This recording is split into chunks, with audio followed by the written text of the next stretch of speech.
ஏமா பிரியங்கா, இப்ப சோசியல் மீடியாவை தெரிஞ்சாலே நீதான் பெரிய டாபிக் போலக்க. மணிமேகலை செஞ்ச சம்பவம் அப்படி ஒரு சம்பவம் தாங்க சொல்லலாம். இந்த பிரியங்கா இருக்குல்ல, வெளியில பார்த்தா நல்ல பிள்ளை மாதிரி ஆக்சன் பண்ணுது, ஆனா உள்ளுக்கு இருக்க கூட செம வன்மம் போலுக்க. இப்பதான் அதை வெளிச்சம் போட்டு Manimekalai காமிச்சிருச்சுங்க. You are totally wrong. என்ன அப்படின்னா, குக் வித் கோமாளி சீசன் 5 நடக்கல. குக்கா வந்து இந்த பிரியங்கா போயிருக்கு. அது வந்து விஜய் டிவில இருக்க எல்லா நிகழ்ச்சியிலும் போயிடும். பிக் பாஸ்ல ஆரம்பிச்சு எந்த நிகழ்ச்சி வைக்கிறோம், இதுவும் வந்து கெஸ்டாவோ இல்ல வந்து ஆங்கராவோ இல்ல உள்ளுக்கு பார்ட்டிசிபேட் பண்றதாலவோ இந்த மாதிரி போயிடும். ஏன்னா இந்த பொண்ணுக்கு அவ்வளவு வன்மம். பொம்பளைக்கு அடக்க இருக்கணும், அகம்பாவ இருக்க கூடாது, பொறுமை இருக்கணும், போக்கிரித்தனம் இருக்க கூடாது. எப்படியா விஜய் டிவிய நம்ம பேர்ல எழுதி வாங்கணும்னு முடிவே பண்ணிருச்சு போலுக்க. அதனால யாராவது கொஞ்சம் விஜய் டிவில நல்ல பேர் வாங்குற மாதிரி இருந்ததுன்னா உடனே அவளை அடிச்சு உட்கார வைக்கணும்டா அப்படிங்கிற மாதிரி பிளான் போட்டுச்சு போலுக்க. இப்ப நீ வெளியே போறியா இல்லையா? ஏய், இந்த வீட்டை விட்டு உங்க எல்லாரையும் துரத்துறதுக்கு தான் நான் இங்க வந்திருக்கேன். எது என்னைய துரத்துறியா? இப்ப இந்த குக் வித் கோமாளி சீசன் 5ல மணிமேகலை வந்து ஆங்கரா வந்து ஃபுல் டைமாவே வந்துருச்சு. ஏன்னா சீசன் 4லயே வந்து பாதியில வந்து கோமாளியா வந்தாலும் மீதி வந்து ஒரு ஆங்கரா வந்து செயல்படுது. ஆனா இந்த 5ல வந்து ஃபுல் டைம் ஆங்கராவே வந்துச்சு. இத பார்த்து நம்ம பிரியங்காக்கு பயத்தறிச்சல் தாங்க முடியல. இரு எனக்கு அப்புறம் வந்தவ நீ என்னடா இவ்வளவு பெரிய ஷாக்குல ஆங்கரா, நீ இரு உன்னை நான் வச்சு செய்யறேன் அப்படின்ட்டு கங்கணம் கட்டிக்கிட்டு குக்கா வந்துடலாம். குக்கா வந்தோம்னா நம்மகிட்ட பதில் சொல்ல முடியல, இங்க விஜய் டிவில நம்ம தானே சீனியரு அப்படிங்கிற மாதிரி வந்து நினைச்சுக்கிட்டு மணிமேகலை ஆங்கரா என்ன பேசினாலும் பயங்கர குறுக்கீடு பண்ணிருக்கு. இது வந்து உள்ளுக்கு இருக்கவங்க எல்லாத்துக்குமே தெரிஞ்சிருக்கு. மணிமேகலை இந்த குக் வித் கோமாளில இருந்து விலகினதுக்கு ரீசன் சொல்லியிருக்காங்க. அந்த வீடியோலயே சொல்லியிருக்காங்க. என்ன சொல்லியிருக்காங்க அப்படின்னு பாத்தீங்கன்னா, நானு இந்த குக் வித் கோமாளி நடத்துற இந்த ப்ரொடக்ஷன் ஹவுஸ்ல, அதாவது 4 சீசன் வர வந்து வேற ப்ரொடக்ஷன் ஹவுஸ், இந்த 5ஆவது சீசன்ல வந்து புது ப்ரொடக்ஷன் ஹவுஸ். அதனால அவங்ககிட்ட போய் முறையிடுறேன். நான் ஒரு ஆங்கரா வந்து என்ன வந்து சில பேர் செயல்பட விட முடியாங்க, அதாவது பிரியங்கா செயல்பட விட முடியாங்க அப்படிங்கிற மாதிரி சொல்லியிருக்காங்க. ஒரு டைம்ல 2 டைம்ல 3-4 டைம் சொல்லியிருக்காங்க. அதுக்கு ப்ரொடக்ஷன் ஹவுஸ் என்ன சொல்லியிருக்கணும், சரி விடுங்கம்மா அந்த அம்மா அப்படிதானே அப்படிங்கிற மாதிரி சொல்லியிருக்கணும். இந்த ப்ரொடக்ஷன் ஹவுஸ் என்ன பண்ணிட்டாங்க தெரியுமா, நேரா போய் பிரியங்காட்டையே போட்டு கொடுத்துட்டாங்க.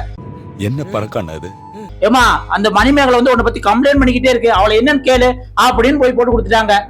உன்னால என்ன பண்ண முடியுமோ அதை பண்ணிட்டேன். உடனே பிரியங்கா ஸ்ட்ரைக் பண்ண ஆரம்பிச்சிருச்சு. அந்த மணிமேகலை எனக்கு அப்புறம் வந்தவ தானே, அவ என்ன பத்தி தப்பா பேசுறா, அவ என்கிட்ட மன்னிப்பு கேட்டாதான் நான் இதுக்கு மேல வந்து ஷோவை நடத்த விடுவேன், இல்லன்னா நான் நடத்த விட மாட்டேன், ஸ்ட்ரைக் அப்படிங்கிற மாதிரி கத்துச்சு. வாய்ப்புல கத்தி அப்படி சுத்தவா? மணிமேகலை நீ இப்படியா பண்ற, நீ தான் என்னமோ இந்த விஜய் டிவியோட ஓனர் மாதிரி வந்து பேசிக்கிட்டு இருக்க, ஷோ வேண்டாம் ஒரு மிகு வேண்டாம் போங்கடா அப்படிங்கிற மாதிரி தன்னோட தன்மானத்துக்கு ஒரு பிரச்சனை வந்ததுன்னா எல்லாத்தையும் தூக்கி போட்டு வர்றா பாரு, அவ தாண்டா உண்மையான பெண்மணி அப்படிங்கிற மாதிரி அளவுக்கு நடந்திருக்குன்னா பாத்துக்கோங்களேன்.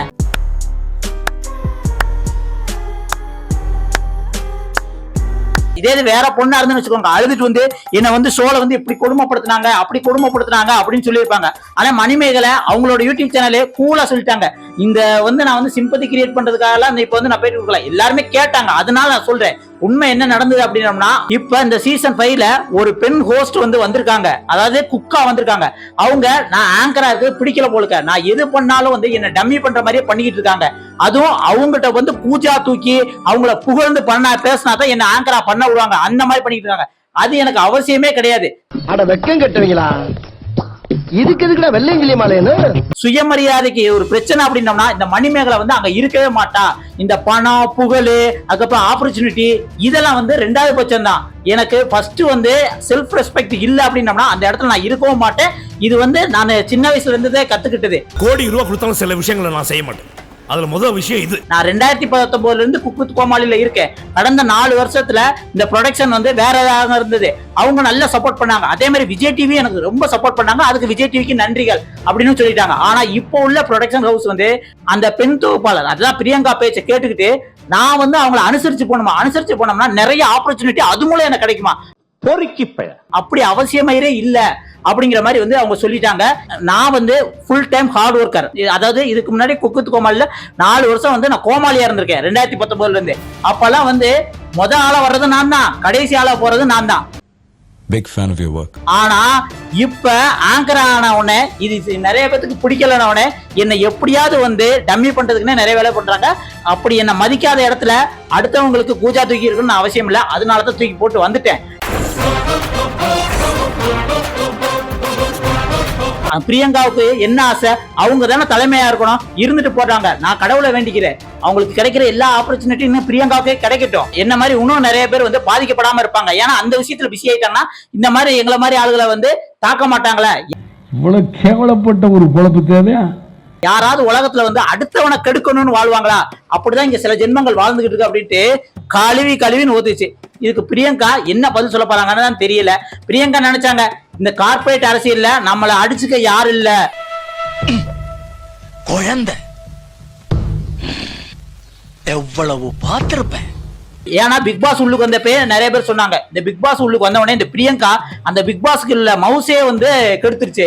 பெருசு அப்படிங்கிற மாதிரி பேசுறது, கமல் சார்ட்டே வந்து கொஞ்சம் மரியாதை இல்லாத மாதிரி பேசுறது, ஒரு நக்கல் கிண்டல் பேசுறது, இதெல்லாம் பார்த்து செம பேர் கடுப்பாயிட்டாங்க. இப்ப அடுத்த ஒரு விஜய் டிவியோட டாப் ஷோவான குக்கு வித் கோமாளி அதோட பேர் கண்டிப்பா கெட்டு போச்சு. இப்ப செமிஃபைனல் வர வந்துட்டு தாமூஞ்சிலே பிரியங்கா கரிய பூசுற மாதிரி இப்படி கேவலமான செயல் தாங்க நம்மளுக்கு தெரியுது. உங்களுக்கு என்ன தோணுது? பிரியங்கா அப்படி எல்லாம் செஞ்சிருக்க மாட்டாங்க, மணிமேகலை வந்து ஓவரா பேசுறாங்க அப்படிங்கிற மாதிரி சில பேர் பேசிட்டு இருக்காங்க. நம்மளுக்கு ஒண்ணும் அப்படி தோணல. ஏன்னா மணிமேகலை வந்து நம்ம கிட்டத்தட்ட சன் டிவில இருந்தே ஃபாலோ பண்றோம். எதா இருந்தாலும் பொடுபொடுன்னு பேசுவாங்க, மனசுல பட்டது டப்புன்னு சொல்லிடுவாங்க.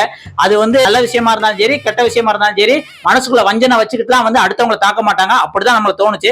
உங்களுக்கு என்ன தோணுது அப்படிங்கறத மறக்காம கமெண்ட்ல சொல்லுங்க. அடுத்த ஒரு சூப்பரான வீடியோல சந்திக்கலாம். நன்றி, வணக்கம் மக்களே.